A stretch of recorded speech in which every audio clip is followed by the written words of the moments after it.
ড্রামার শুরুতে আমাদের ফ্যামিলির ইয়ানজিকে দেখি, যেহেতু একজন নার্স ছিল। তখন একটা ডক্টর ওকে বলছিল এটা সামান্য পেটে ব্যথা, কিছুক্ষণ পরই তুমি এমনি ঠিক হয়ে যাবে। তখনই বাকি নার্সরা বলা বলি করছিল, এই তো গ্রাম থেকে শহরে এসেছে, নিশ্চয়ই টাকা ইনকাম করার জন্য ইলিগাল কাজ বেছে নিয়েছে। তাছাড়া ওর গলায় আমরা একটা লকেট দেখতে পাই, আসলে এটাও সবসময় পরে থাকে, কারণ ওর বডি থেকে এমন একটা স্মেল বের হয় যার কারণে অনেক ছেলেরাই ওর উপরে অ্যাট্রাক্ট হয়ে যায়। তাই ও নিজেকে বাঁচানোর জন্য এই লকেটটা পরে। তখনই ওখানে শিন নামের একটা মেয়ে আসে, যাকে সবাই এখানে লিডার বলছিল। শিন তো এসে ইয়ানজির উপরে চিল্লাচিল্লি শুরু করে দেয়। শিন বলছিল, তুমি জানো এটা কোন হসপিটাল? যদি এখানে বসে এসব কাজ করে বেড়াও তাহলে তোমার সাথে সাথে এখানের হসপিটালেরও নাম খারাপ হবে।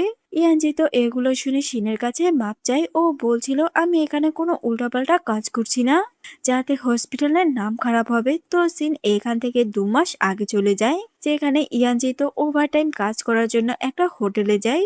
তখন ও ওখানে আরো অনেকগুলো নার্স দেখতে পায়, যাদেরকে দেখে ইয়ানজি তো একটু অবাক হয়, কারণ এরা সবাই সেজেছিল। তখন একটা মেয়ে ইয়ানজিকে দেখে বলছিল, তোমার ড্রেস দেখে মনে হচ্ছে তুমি কোনো ড্রেন থেকে উঠে এসেছো। এভাবে যদি মিস্টার লুইয়ানের সামনে যাও, উনি তো তোমাকে ছুঁড়ে ফেলে দিবে। ভিতরে আমরা মিস্টার লুইয়ানকে দেখি, চেয়েছিল আমাদের ড্রামার মেইন লিড। তখন ওর অ্যাসিস্ট্যান্ট ওকে বলছিল, বাইরে অনেক মেয়েরা আপনার জন্য ওয়েট করছে, আমি কি সবাইকে ভিতরে রাখবো? লুইয়ান এটা শুনে বলে, আমি অমন মেয়েদের পছন্দ করি না যারা টাকার জন্য আমার কাছে আসবে, তুমি ওদেরকে এখান থেকে পাঠিয়ে দাও। তখনই লুইয়ানের হঠাৎ মাথা ঘুরতে থাকে, যেটা দেখে অ্যাসিস্ট্যান্ট বলে, বস সরি, আসলে জ্ঞানমাই আপনার ড্রিঙ্কে ড্রাগ দিতে বলেছিল। এইসব বলে অ্যাসিস্ট্যান্ট তো ওখান থেকে চলে যায় আর সব মেয়েদেরকে ভিতরে পাঠিয়ে দেয়। কিন্তু লুইয়ান ওদের এমন ভয় দেখায়, সবাই তো ওখান থেকে চলে যাচ্ছিল। ওদের যাওয়ার ধাক্কা লেগে ইয়ানজির গলা থেকে ওই লকেটটা পড়ে যায়, যার কারণে ওর স্মেল তো পুরো রুমে ছড়িয়ে যায়। তখন লুইয়ান ওর কাছে এসে জোর করে ওকে কিস করতে থাকে। লুইয়ান বলছিল, তোমার বডি স্মেল তো খুবই সুন্দর। যেটা শুনে ইয়ানজি তো খুবই ভয় পেয়ে যায়। তখনই লুইয়ান জোর করে ওর কাছে আসছিল, যেটা দেখে ইয়ানজি তো চিৎকার করে ওকে দূরে সরিয়ে দেয়। এটা দেখে লুইয়ানের তখন হুঁশ আসে আর ইয়ানজিকে বলে, জলদি তুমি এই রুম থেকে বের হয়ে যাও। এটা শুনে ইয়ানজি তো তখনই ওই রুম থেকে বের হয়ে আসে। কিন্তু এমন সময় হসপিটাল থেকে ওর কাছে একটা কল আসে, যেখানে ডক্টরকে বলছিল ওর মায়ের খুব জলদি সার্জারি করতে হবে আর এর জন্য 10 লাখ টাকার দরকার। সার্জারি না হলে ওর মাকে বাঁচানো যাবে না। এটা শুনে ও তো কান্না করে দেয়, কারণ ওর কাছে এই সময় এত টাকা ছিল না। তখনও আবারও লুইয়ানের কাছে যায়, যেখানে লুইয়ান ওকে দেখে বলছিল, তুমি এখানে আবার কি করছো? তখন ইয়ানজি ওকে কিস করে, যেটা দেখে লুইয়ান তো অবাক হয়ে যায়। লুইয়ান বলছিল, তোমার কত টাকা চাই? ইয়ান বলে 10 লাখ। এইটা শুনে লুইয়ান বলে, ঠিক আছে। এরপর দেখি ওরা তো রোমান্স করে। তো সিন এখানেই কাট হয় আর আমরা পরের দিন সকালে দেখি লুইয়ান ইয়ানজিকে বলছিল, তুমি জলদি এখান থেকে চলে যাও, আমি তোমার মুখটাও দেখতে চাই না। এটা শুনে ইয়ানজি তো কান্না করতে করতে ওখান থেকে চলে যায়। তখন লুইয়ান ওখানে ইয়ানজির আইডি কার্ড পড়ে থাকতে দেখে, যেটা তো ও উঠিয়ে নেয়। তখনই ওখানে ওর অ্যাসিস্ট্যান্ট আসে আর উনি বিছানায় ব্লাড দেখে বলছিল, বস আপনার মেয়েটাকে পছন্দ হয়েছে, আমি আবারও আপনার জন্য ওই মেয়েটাকে খুঁজে আনবো। লুইয়ান বলে, দরকার নেই, তুমি ওর টাকা ওকে দিয়ে দাও। আর কখনো যদি আমাকে উল্টোপাল্টা কিছু খাইয়ে দাও, তাহলে ওই দিন তোমার এখানে শেষ দিন হবে, আমি তোমাকে জব থেকে বের করে দিব। এগুলো বলে লুইয়ান তো ওখান থেকে চলে যায়। এদিকে আমরা ইয়ানজিকে দেখি, ওর ফোনের একটা মেসেজ দেখে ইয়ানজি তো একটু অবাক হয়, কারণ ওর অ্যাকাউন্ট থেকে কেউ টাকা উঠিয়ে নিয়েছে।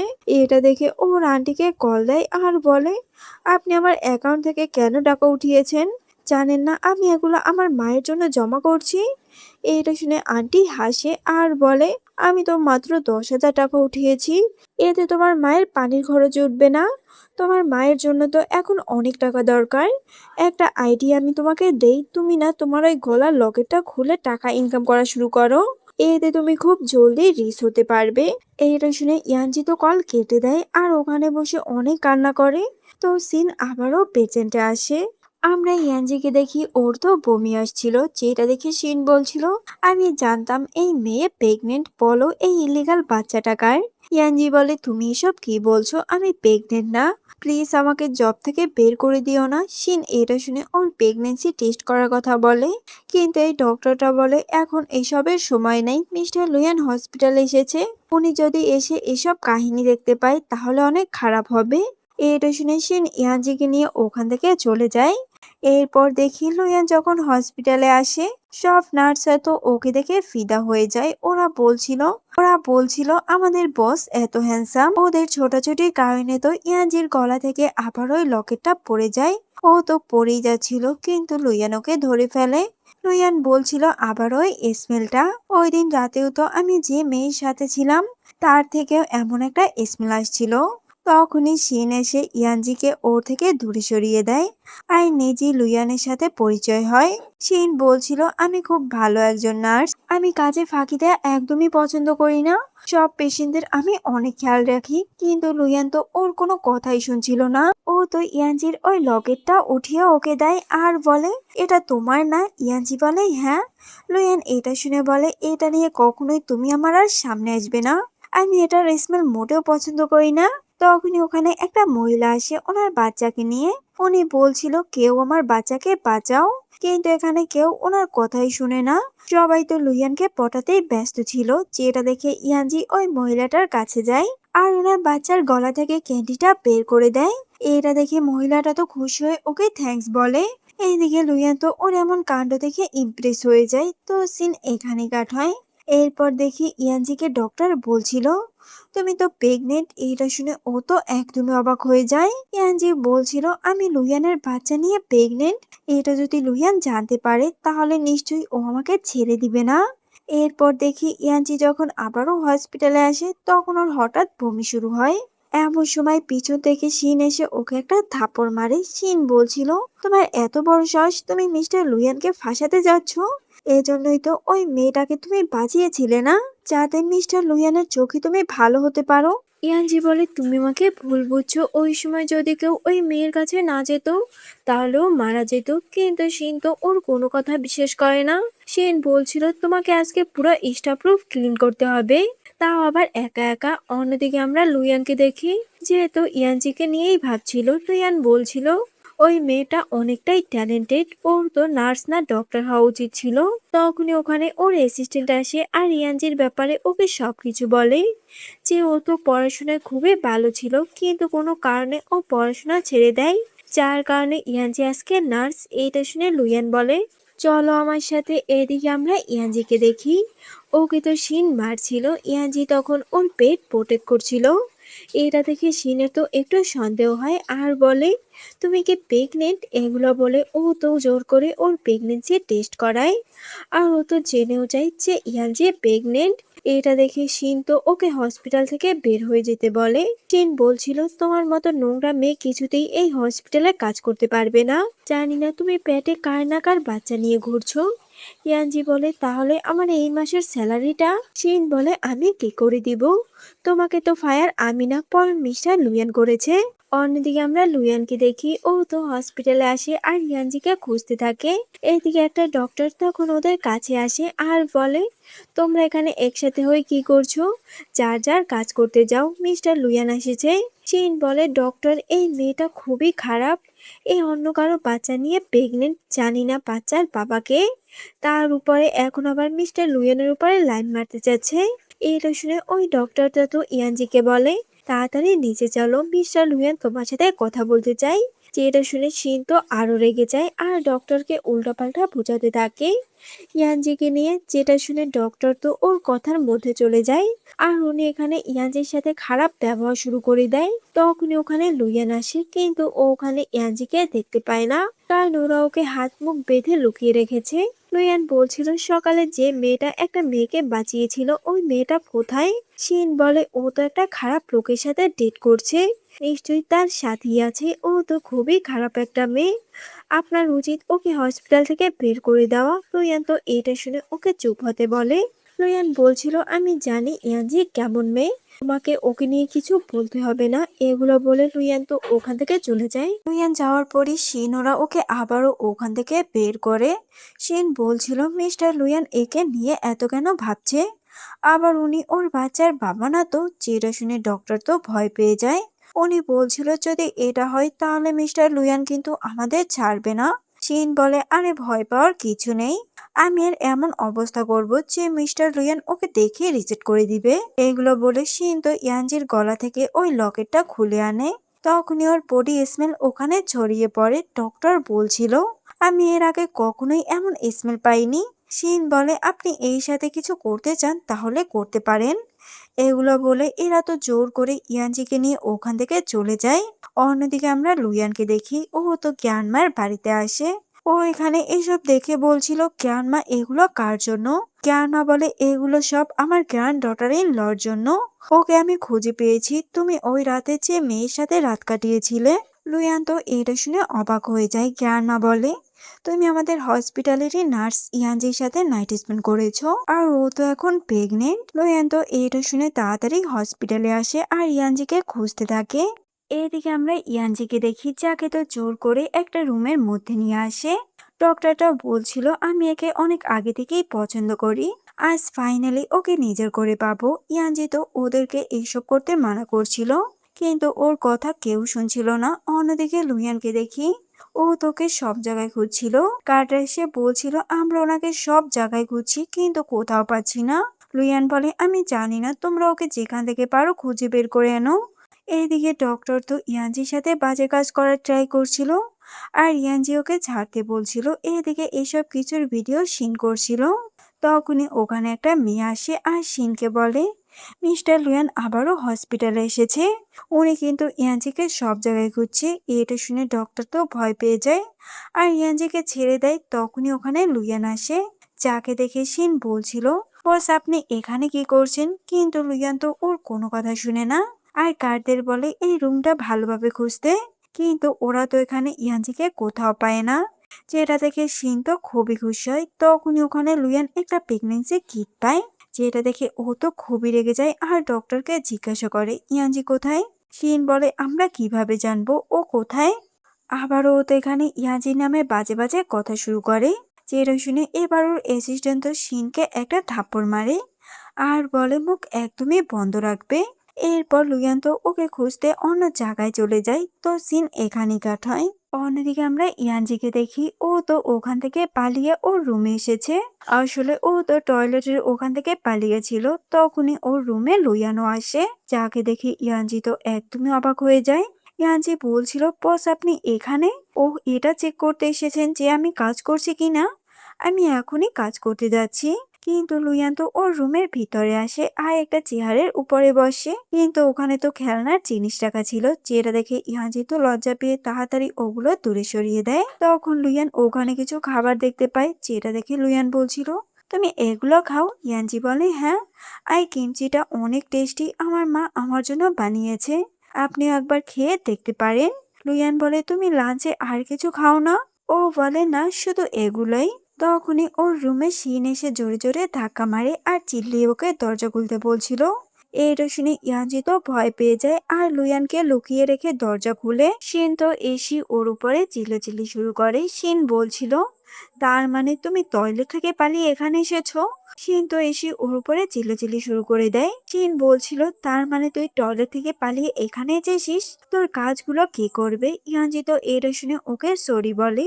ইয়ানজি বলছিল, আমি এখনই যাচ্ছি কাজ করতে, কিন্তু শিন তো এখানে ওর কোনো কথা শুনে না আর ওকে বাজে বাজে কথা শোনাতে থাকে, যেগুলো শুনে লুয়ানের তো মাথা গরম হয়ে যায়। আর ও বলে ওঠে, তুমি এমন ভাবে ওর উপরে চিল্লাচিল্লি করছো, মনে হচ্ছে তুমি এখানের বস। শিন তো ওকে দেখে অনেকটাই অবাক হয়ে যায় আর ওর কাছে সরি বলে। শিন বলছিল, বস আমি কাজের জন্যই এর সাথে এমন ব্যবহার করছিলাম, আসলে আমি ওদের লিডার আর আমি চাই না আমার আন্ডারে কেউ কাজে ফাঁকি দেয়। যেটা শুনে লুয়ান বলে, মুখ বন্ধ রাখো, তোমাকে আমার খুব ভালো করে চিনা হয়ে গেছে। আর লুয়ান তো এখানে শিনকে জব থেকে ফায়ারও করে দেয় আর অ্যাসিস্ট্যান্টকে বলে ওকে হসপিটাল থেকে বের করে দিতে। এরপর লুয়ান ইয়ানজির কাছে আসে, যেটা দেখে ও তো ভয় পেয়ে যায়। ইয়ানজি বলছিল, বস প্লিজ আমাকে জব থেকে বের করে দিয়েন না, আমার এই কাজটা খুবই দরকার। লুইয়ান এটা শুনে মনে মনে বলছিল, একে তো আমি 10 লাখ টাকা দিয়েছিলাম, তারপরও এর এত কাজ করার কেন দরকার। এরপরও ইয়ানজিকে বলে, তাড়াতাড়ি ড্রেস চেঞ্জ করে আমার সাথে হসপিটালে চলো। ওর চেক আপ হওয়ার কিছুক্ষণ পর দেখি লুইয়ান তো ওকে একটা রেস্টুরেন্টে নিয়ে যায়। ইয়ানজি তখন মনে মনে বলছিল, এ আমাকে এখানে কেন নিয়ে এসেছে, তার উপরে এত দামি ড্রেসও কিনে দিয়েছে। এইসব কিছু না দিয়ে আমার টাকাটা আমাকে দিয়ে দিলেই পারতো। তখন লুইয়ান ওকে খাবার অর্ডার দিতে বলে, যেটা শুনে ইয়ানজি এখানের খুবই নর্মাল একটা খাবার অর্ডার দেয়, কিন্তু তার প্রাইস দেখেও ও একদমই শক খেয়ে যায়। এরপর ও তো খাবার কাঁটা চামচ দিয়ে খাচ্ছিল, কিন্তু ও তো এগুলোর ব্যবহার করতে পারছিল না। এটা দেখে ওখানে সবাই তো ওর উপরে হাসাহাসি করে আর ওকে অনেক অপমান করে, গ্রামের মেয়ে বলে। যেটা শুনে লুইয়ান তো অনেক রেগে যায় আর ওদের সবাইকে একটা শিক্ষা দিয়ে ওই রেস্টুরেন্ট থেকে বের করে দেয়, যারা যারা ইয়ানজির সাথে খারাপ ব্যবহার করেছিল। এরপর দেখি লুইয়ান তো নিজ হাতে ওকে খাবার সার্ভ করে দিচ্ছিল। লুইয়ান বলছিল, তুমি এখন একদমই নুডলস খেতে পারবে না, তোমাকে ফিশ চিকেন এগুলো খেতে হবে, কারণ তুমি তো এখন প্রেগনেন্ট। এটা শুনে ইয়ানজি তো অবাক হয়ে যায়। ইয়ানজি বলছিল, এ কিভাবে জানলো যে আমি প্রেগনেন্ট। এখন বাকি সবার মতো রেগে ও আমাকে এখান থেকে বের করে দিবে। ও তো ভয়ে ভয়ে এখানে বলছিলাম, মিস্টার লুইয়ান আমাকে জব থেকে বের করে দিয়েন না, আমার এই জবটা এখন খুবই প্রয়োজন, আপনি চিন্তা করবেন না। এই বাচ্চার দায় আমি আপনার উপরে কখনোই দিব না, আর কেউ জানবেও না আপনার ব্যাপারে, আমি একাই ওর দেখাশোনা করব। প্লিজ আমাকে জব থেকে বের করে দিবেন না। লুইয়ান তো এগুলো শুনে কোনো কথা বলে না আর ওকে একটা কন্ট্রাক্ট পেপার দেয়। ইয়ানজি তো কন্ট্রাক্ট পেপার দেখে একদমই শক খেয়ে যায়, কারণ এখানে বিয়ের কথা বলা ছিল। লুইয়ান বলে, আমি তোমার সাথে সিক্রেট ম্যারেজ করব, কেউ আমাদের বিয়ের ব্যাপারে জানতে পারবে না, 1 বছরের মধ্যে বাচ্চা হয়ে গেলে তোমার সাথে আমার ডিভোর্স হয়ে যাবে, তুমি চিন্তা করো না, ওর সাথে তুমি মাঝে মাঝে দেখা করতে পারবে, এর জন্য তোমাকে আমি 1 মিলিয়ন টাকা দিব। এটা শুনে ইয়ানজি তো রাজি হয়ে যায় আর কন্ট্রাক্ট পেপারে সাইন করে দেয়, কারণ এখন ওর এই টাকাটার খুবই দরকার ছিল ওর মায়ের জন্য। আরো বলছিল, আমার বেবি লুইয়ানের কাছেই বেশি ভালো থাকবে আর ও ওকে অনেক ভালো একটা ফিউচারে দিতে পারবে, যেটা আমি পারবো না। এদিকে লুইয়ান তো ওকে ভুল বুঝে নেয়। লুইয়ান বলছিল, টাকার কথা শুনেছে অমনি কিছু না ভেবে জলদি কন্ট্রাক্ট পেপারে সাইন করে দিয়েছে। সব মেয়েরাই সেম, তো সিন এখানেই কাটায়। এরপর দেখি লুইয়ান তো ওকে বিয়ে করে বাসায় নিয়ে আসে। এখানে সব মেয়েরা তো ওকে দেখে মাথা নিচু করে সম্মান জানাচ্ছিল, কিন্তু একটা মেয়েট ওকে অপমান করছিল। ওই মেয়েটা বলছিল, এই মেয়েটা তো সামান্য একটা নার্স, আমাদের থেকেও কম যোগ্যতা, এই নিশ্চয়ই এই কোনো না কোনো ট্রিক খেলেই আমাদের বসকে ফাঁসিয়েছে, এই কোনো না কোনো ট্রিক খেলেই বসকে ফাঁসিয়ে প্রেগনেন্ট হয়েছে, কিছুদিন পর বাচ্চার জন্ম হলেই একে এখান থেকে ঘাট ধাক্কা দিয়ে বের করে দিবে। এইগুলো শুনে ইয়ানজির তো খুবই খারাপ লাগে। তখনই ওখানে লুইয়ান আসে আর বলে, তোমার এত বড় সাহস ওকে এগুলো বলার, ও আমার ওয়াইফ হয়। এরপর লুইয়ান তো ওকে ওখান থেকে বের করে দেয় আর বলে, এর পরের বার যে আমার ওয়াইফের সাথে খারাপ ব্যবহার করবে তাকে আমি এভাবেই কাজ থেকে বের করে দিব। তখনই ওখানে ওর গ্র্যান্ডমা আসে, যেহেতু ইয়ানজিকে দেখে খুবই খুশি হয়। লুইয়ান বলছিল, গ্র্যান্ডমা তোমার তো এখন ওল্ড হাউসে থাকার কথা ছিল, তাহলে তুমি এখানে কি করছো? গ্র্যান্ডমা বলে, আমার মনে হচ্ছিল তুমি আজকে আমার গ্র্যান্ড ডটার ইন লকে নিয়ে আসবে, তাই আমি এখানে এসেছি। এখানে তো উনি ইয়ানজিকে অনেক দামি গিফট দেয়। এরপর একটা মেয়ে তো ওকে ওখান থেকে নিয়ে আসে ওর রুম দেখাতে। উনি বলছিল, আজকে থেকে এটাই আপনার রুম আর মিস্টার লুইয়ানের রুম আলাদা। যেটা শুনে ইয়ানজি তো খুবই খুশি হয়। ও বলছিল, জীবনে একটা জিনিস আমার সাথে ভালো হলো। মেয়ের যাওয়ার পর ইয়ানজি তো ওই ড্রেস লকেটটা খুলে গোসল করছিল আর অনেক এনজয় করছিল। এইদিকে লুইয়ানকে দেখি ও বলছিল, আরে আমি তো ভুলেই গেছিলাম যে ইয়ানজির এখন মেডিসিন খাওয়ার সময় হয়ে গেছে। এরপর লুইয়ান তো তাড়াতাড়ি ইয়ানজির রুমে আসে, কিন্তু ও এখানে আবারও ওই স্মেলটা পেয়ে নিজের কন্ট্রোল হারিয়ে ফেলে আর ইয়ানজির কাছে গিয়ে ওকে কিস করতে থাকে। যেটা দেখে ও বলছিল, তুমি এখানে কি করছো, তাড়াতাড়ি এখান থেকে চলে যাও। কিন্তু লুইয়ান বলে, এখন তুমি আমার ওয়াইফ, তাই তোমার উচিত নিশ্চয়ই আমাকে স্যাটিসফাইড করা, আর তুমি তো আমাকে ড্রাগ দিয়েছো। ইয়ানজি তো এখানে ওকে বোঝানোর ট্রাই করছিল যে ওকে কোনো ড্রাগ দেয়নি, বরং এটা ওর বডি স্মেল। তো পরের দিন দেখি ইয়ানজি তো তাড়াতাড়ি ঘুম থেকে উঠে হসপিটালে আসে কাজ করতে, কিন্তু ওর দেরি হওয়ায় আবারও কিছু নার্স মিলে ওকে বুলি করা শুরু করে দেয়।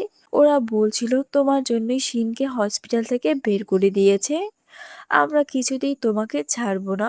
আর ওরা তো এখানে ওর বডিতে খারাপ পয়জনের ব্লাড দিতে যাচ্ছিল, কিন্তু ঠিক সময় লুইয়ান এসে ওকে বাঁচিয়ে নেয়। আর যারা যারা ওকে বুলি করেছে তাদেরকে জব থেকে বের করে দেয়। যেটা দেখে ওদের তো খুবই রাগ উঠে ইয়ানজির উপরে। ওরা বলছিল ইয়ানজির সাথে বসের কি সম্পর্ক, যে ওকে বস সবসময় প্রোটেক্ট করতে আসে। এইদিকে ইয়ানজিকে দেখি ও লুয়ানকে বলছিল তাড়াতাড়ি আমাকে নিচে নামাও। এটা শুনে লুয়ান তো ওকে একটা টেবিলের উপরে বসায়। এরপর লুয়ান তো ওর স্কার্ট উঠাচ্ছিল, যেটা দেখে ইয়ানজি বলে এইসব তুমি কি করছো, এটা বাসা না। লুয়ান বলে তুমি সব সময় মাথায় উল্টোপাল্টা কথা চিন্তা করো কেন, আমি তোমাকে মেডিসিন লাগিয়ে দিচ্ছি। ইয়ানজি তো এটা শুনে লজ্জা পেয়ে যায় আর বলে আমি নিজেই পারবো এটা লাগাতে। লুহিয়ান তো তখন ওকে কিস করে আর বলে তুমি এত সুইট আর কিউট কেন, যখনই দেখি তখনই নিজেকে কন্ট্রোল করতে পারি না। এমন সময় ওখানে লিন নামের একটা মেয়ে আসে, যাকে দেখে ইয়ানজি তো জলদি ওখান থেকে চলে যায়। আসলে লিন ছিল ওর ছোটবেলার ফ্রেন্ড। লিন বলছিল অনেকদিন পর তোমার সাথে আমার দেখা হলো, বলো তুমি কেমন আছো। ছোটবেলায় কিন্তু আমাদের বিয়ে ঠিক হয়েছিল, তাই তোমার সাথে আমি দেখা করতে আসলাম। লুয়ান এটা শুনে বলে ছোটবেলায় হয়েছে, কিন্তু এখন আমরা বড় হয়ে গেছি, তাই এইসব কিছু বাদ দাও, তুমি নিজের বিষয়ে বলো। আর তুমি যদি এই হসপিটালে কাজ করতে চাও তাহলে করতে পারো। লিন বলে এই মাত্র যে মেয়েটা তোমার সাথে ছিল ও কে। এইটা শুনে লুয়ান মনে মনে বলছিল যেহেতু আমাদের বিয়েটা সিক্রেটলি হয়েছে, তাই ওর আইডেন্টিটা রিভিল করার দরকার নেই এখন। এরপর ও লিনকে বলে দেখো আমার প্রাইভেট লাইফের মধ্যে তুমি ঢুকো না, আমি বলতে পারবো না ও আমার কি হয়। এইটা শুনে লিন মনে মনে বলছিল নিশ্চয়ই এই মেয়েটার সাথে লুয়ান টাইম পাস করছে, যদি কিছু হতো ওর তাহলে নিশ্চয়ই আমাকে বলতো, তার মানে এখনো চান্স আছে আমার কাছে। তো সিন এখানেই কাট হয়। এরপর দেখি ইয়ানজি তো লিনের কাছে আসে। ইয়ানজি বলছিল ম্যাম আমি শুনেছি আপনি নাকি আমাকে আপনার অ্যাসিস্ট্যান্ট বানিয়েছেন। লিন বলে হ্যাঁ, আজকে থেকে তুমি আমার অ্যাসিস্ট্যান্ট, আসো ভিতরে আসো। তো কিছুক্ষণ পর লিন ইয়ানজিকে বলছিল এই মেডিসিনটা তুমি 303 নাম্বার রুমের পেশেন্টকে দিয়ে আসো। যেটা শুনে ইয়ানজি বলে কিন্তু ম্যাম এই হসপিটালে একটা রুলস আছে যে ডক্টররাই চেক করে পেশেন্টদের মেডিসিন দেয়, কোনো নার্স অ্যালাউ না। এটা শুনে লিন বলে তুমি আমার অ্যাসিস্ট্যান্ট নাকি আমি তোমার অ্যাসিস্ট্যান্ট, যাও আমি যেটা তোমাকে করতে বলেছি তুমি ওটাই করো। এটা শুনে ইয়ানজি তো কিছু না বলে ওখান থেকে চলে যায়। লিন তো মনে মনে খুবই খুশি হয়, মানে ও ইয়ানজিকে লুয়ানের লাইফ থেকে সরানোর একটা প্ল্যান করেছে। এইদিকে ইয়ানজিকে দেখি ও যখন ওই পেশেন্টকে মেডিসিনটা দেয় ওনার অবস্থা তো আগের থেকেও বেশি খারাপ হয়ে যায়। এগুলো দেখে ইয়ানজি তো অনেকটাই ভয় পেয়ে যায়। এইদিকে লিন তো দূর থেকে এইসব দেখে খুশি হচ্ছিল, ও বলছিল এবার তোমাকে লুয়ানও বাঁচাতে পারবে না। এরপর দেখি ইয়ানজিকে নিয়ে তো বোর্ড মিটিং শুরু হয়, যেখানে লিন তো সব দোষ ইয়ানজির উপরে দিয়ে দেয়। আর এখানে ইয়ানজির কথাও কেউ বিশ্বাস করছিল না, আর ওকে সবাই জেলে দেওয়ারও কথা বলে একটা সুস্থ পেশেন্টকে মারার অবস্থা করার জন্য। কিন্তু তখনই ওখানে লুয়ান আসে আর বলে কি হয়েছে এখানে। লিন তো এটা শুনে ওকে সবকিছু খুলে বলে। লিন বলছিল আমি একে একটা মেডিসিন দিতে বলেছিলাম, কিন্তু ভুলে অন্য মেডিসিন দিয়ে দিয়েছে, এখন এর জন্য ওই পেশেন্টের অবস্থা খুবই খারাপ হয়ে পড়েছে। ইয়ানজি তখন লুয়ানকে বলে ডক্টর লিনি আমাকে ওই মেডিসিনটা দিতে বলেছিল, আমি ওনাকে মানা করেছিলাম, তারপরও। লিন বলে এইসব মিথ্যা।